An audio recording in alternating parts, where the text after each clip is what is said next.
Welcome to the anniversary celebration of Trinity Lutheran Church of Willoughby, Ohio. Our congregation proudly commemorates this milestone as we reflect on our past. Through music, archival photos, and the spoken word, we reflect on this history and ongoing commitment as we tell our story.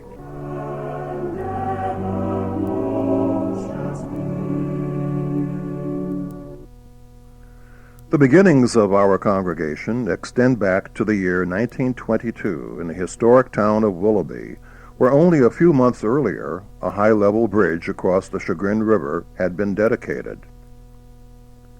In the springtime of the year, the founders of the town's first Lutheran church began to assemble near Willoughby's downtown in the John Borneman House on Center Street.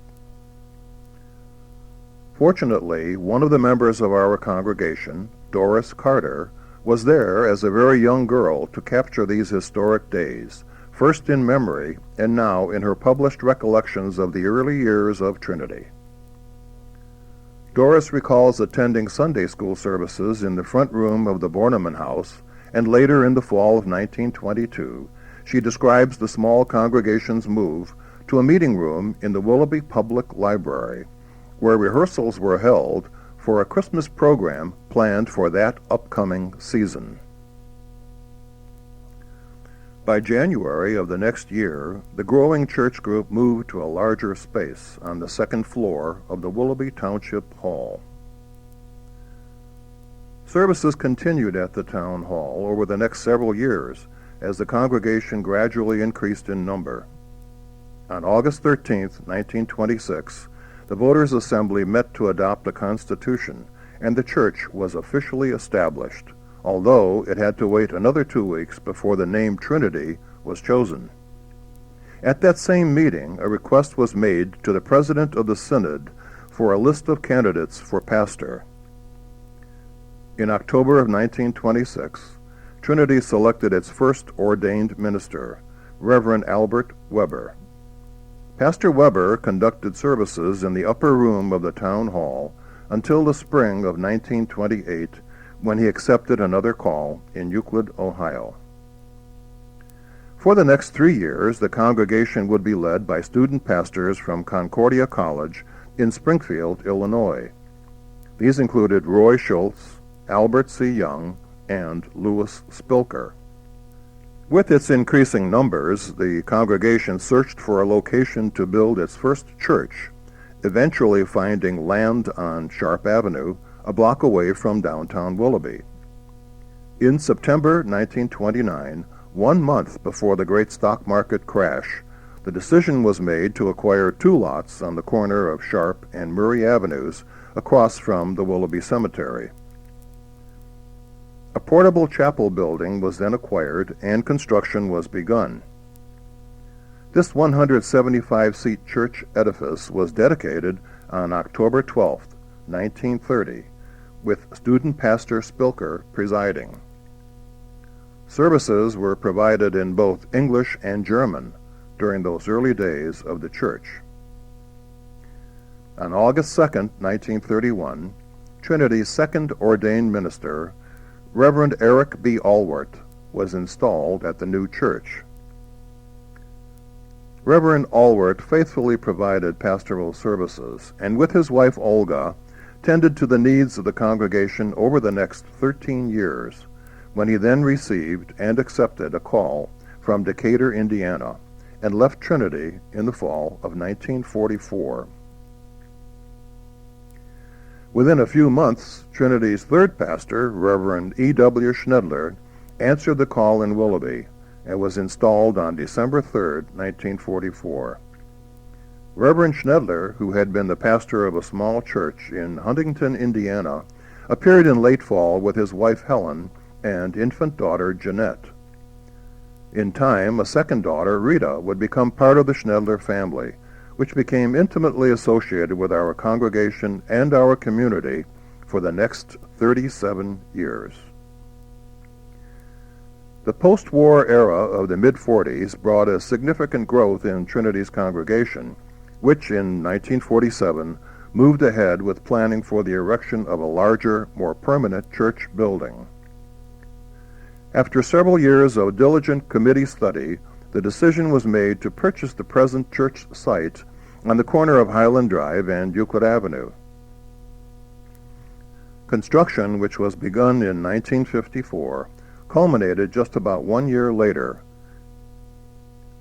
The new church was dedicated on Sunday, June 3, 1955. Although not all items on the original wish list could be immediately accomplished, eventually, over the next decade and a half, all had been completed, many largely through the labors of congregation workers. These included a choir loft and office complex, the completion of the fellowship hall on the basement level, including a functional kitchen, the purchase of a Rogers organ, and the acquisition of a fine brick home next to the church as the new parsonage. All of these achievements, although delayed in realization, later inspired Reverend Schnedler to comment, quote, "The completed church as we now see it stands as a lasting memorial to the faith, the foresight, the vision, and the courage of those of our members who remained confident of the continued blessings of their Lord and God as that has been displayed in our community." End quote. This same foresight and vision prevailed in following years with the creation and installation of facet stained glass windows in 1973, most beautifully conceived and executed by the world-class artist Dr. Rudolph Sandin, whose masterpieces in glass graced some of the country's largest and most well-known cathedrals. Dr. Sandin also oversaw the next embellishment of the chancel 3 years later with the installation of the hand-carved statue of the Good Shepherd, which had been created by a master woodcarver in northern Italy. This dedication occurred in 1976, the year of Trinity's 50th anniversary. In 1974, we happily celebrated Reverend Schnedler's 30th anniversary at Trinity. Before we knew it, it was 1981. Our beloved pastor had served our congregation for 37 years. We were also aware that Reverend Schnedler had also been devotedly active in teaching at Lutheran Medical Center, the local YMCA, and was supportive in several other church and civic organizations, prompting him to declare that he had been around for an ample length of time. In the fall of 1981, Reverend Schnedler submitted his resignation to the Voters' Assembly. After retirement in 1990, Reverend Schnedler and his wife Helen returned for a commemoration of his 50 years in the ministry. On August 29, 1982, Trinity's fourth pastor, Reverend Robert D. Schuler, who had been serving in Van Wert, Ohio, was installed. With his wife Barbara and their 6 children, the Schuler family embraced the Trinity congregation and the Lake County community with warm and friendly enthusiasm. The transition was smooth, and the course has been steady these past many years as our congregation has continued to share its time, talents, and treasure in the work of the church, serving on boards, committees, and supporting the activities of the Voters' Assembly.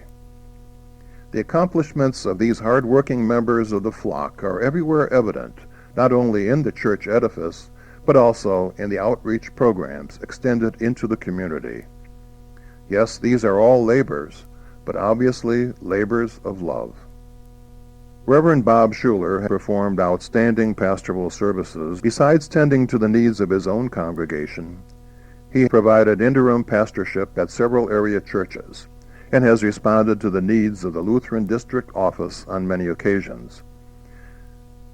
With his teaching background, Reverend Schuler initiated increasing emphasis on the education of our youth with frequent sermons geared to the young people of the church.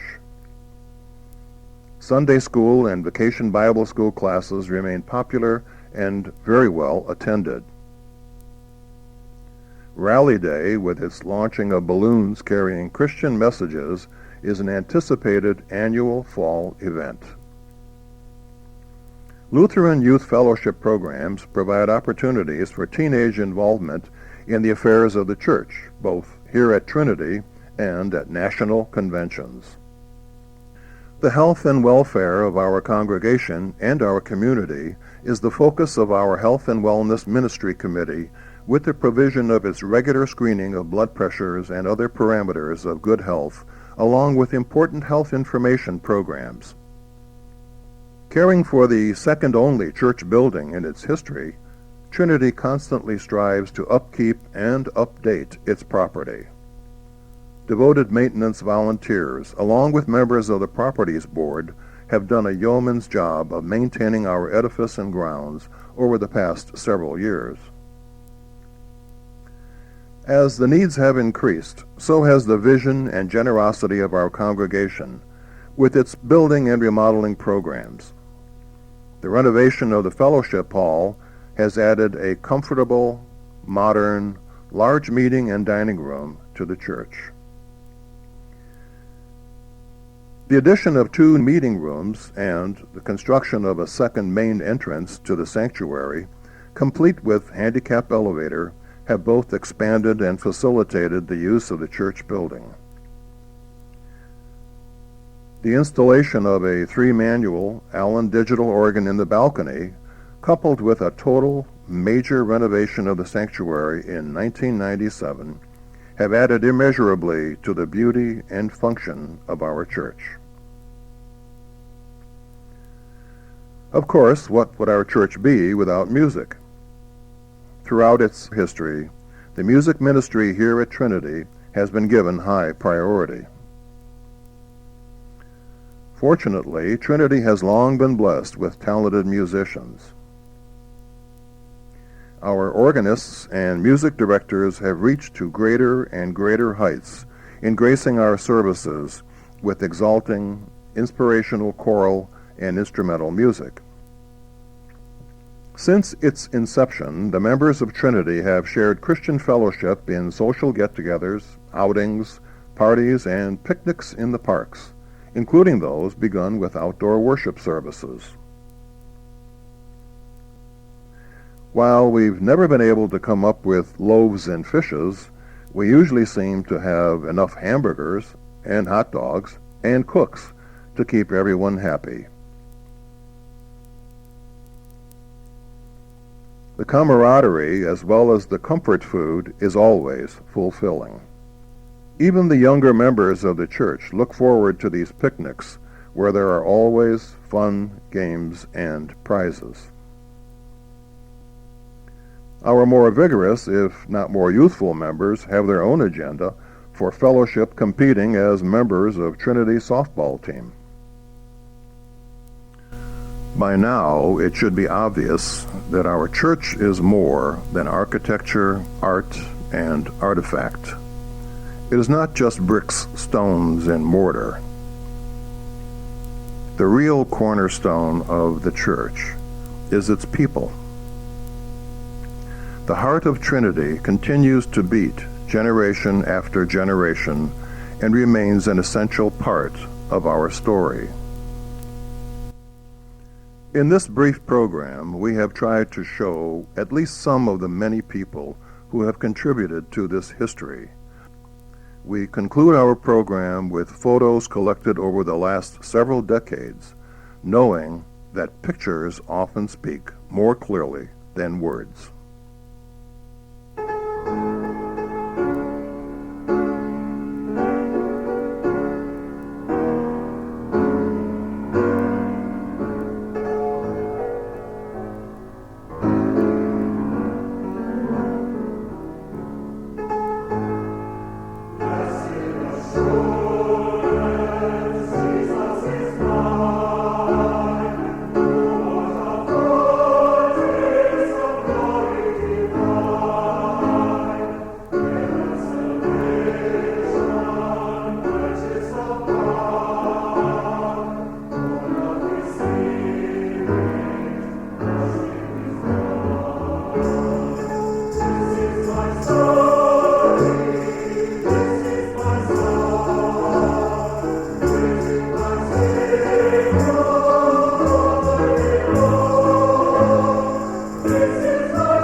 Yes, this is our story, or at least part of it.